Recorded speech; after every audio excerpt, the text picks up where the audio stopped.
On va retrouver à présent quelqu'un que vous connaissez bien. C'est donc Danny Cohn-Bendit. Bonjour Danny. On ne peut pas dire que je le connais bien. Bonjour Nicolas Sarkozy. Oui, on s'est vu quelques fois quand même. On s'est rencontrés même au Parlement européen. Rebonjour Nicolas Sarkozy. Bonjour Alors, Daniel voilà. Cohn-Bendit.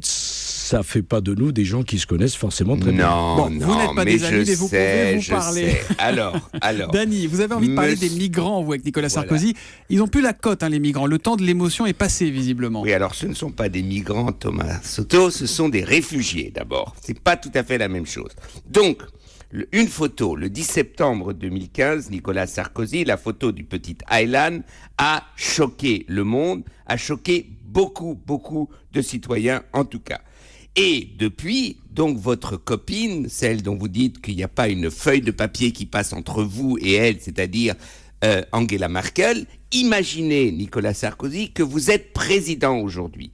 Alors, sont arrivés en Allemagne plus de 700 000 réfugiés cette année.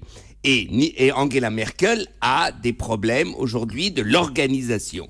Elle dit une chose très simple, le droit d'asile est un droit et je ne peux pas le contingenter. Parce qu'un droit, je ne peux pas dire jusqu'à 5 000, ils ont le droit, et au-dessus, ils n'ont pas le droit. Donc, elle a quelques difficultés. Vous êtes président de la République. Que feriez-vous pour aider votre copine Angela Merkel, qui doit gérer ce problème ? Merci, monsieur Cohn-Bendit. Enfin, c'est pas ma copine, éventuellement c'est mon ami, mais surtout, oui. Je crois que l'Europe a suffisamment souffert des affrontements entre les Allemands et les Français. Je ne ferai jamais rien qui puisse compliquer les relations entre la France et l'Allemagne parce que c'est trop lourd et c'est trop grave. Sur la question que vous me posez, il faut faire une différence entre le réfugié pour asile politique et le réfugié de guerre. Le réfugié de guerre, qui est le cas des Syriens, il y a grosso modo, on ne connaît pas les chiffres exactement, mais entre 20 et 25 millions de Syriens en Syrie. Le but, c'est de gagner la guerre en Syrie, que la paix revienne et que les Syriens reviennent en Syrie. D'accord, mais ils sont en Allemagne. Il y a environ 350 000 Syriens en Allemagne. Je vais continuer. Donc le but, c'est pas que la totalité de la Syrie vienne vivre en Europe. Le but, c'est pas que tous les chrétiens d'Orient viennent vivre en Europe. Le but, c'est que les chrétiens d'Orient vivent en Orient et que les Syriens vivent en Syrie. C'est la différence entre le réfugié de guerre et le réfugié politique. Sur l'Allemagne, je m'abstiendrai de donner des leçons à qui que ce soit, et notamment aux Allemands.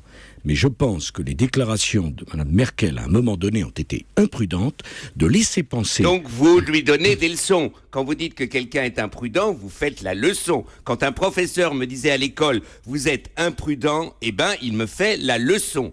Donc vous faites la leçon à votre ami. Monsieur Cohn-Bendit, je n'ai pas l'intention d'être votre professeur. Il y aurait un travail trop important. Madame Merkel, il y aurait un travail trop important.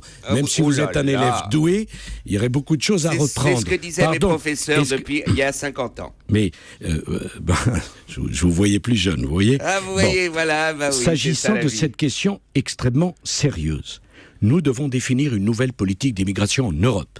Et je le répète, monsieur Cohn-Bendit, et vous devez l'entendre. L'Europe ne peut pas recevoir toutes les personnes qui veulent venir. Il y a les Syriens, derrière il y a l'Afrique, 1 milliard d'habitants aujourd'hui, dans 30 ans, 2 milliards d'habitants. Il y a de quoi faire exploser le système.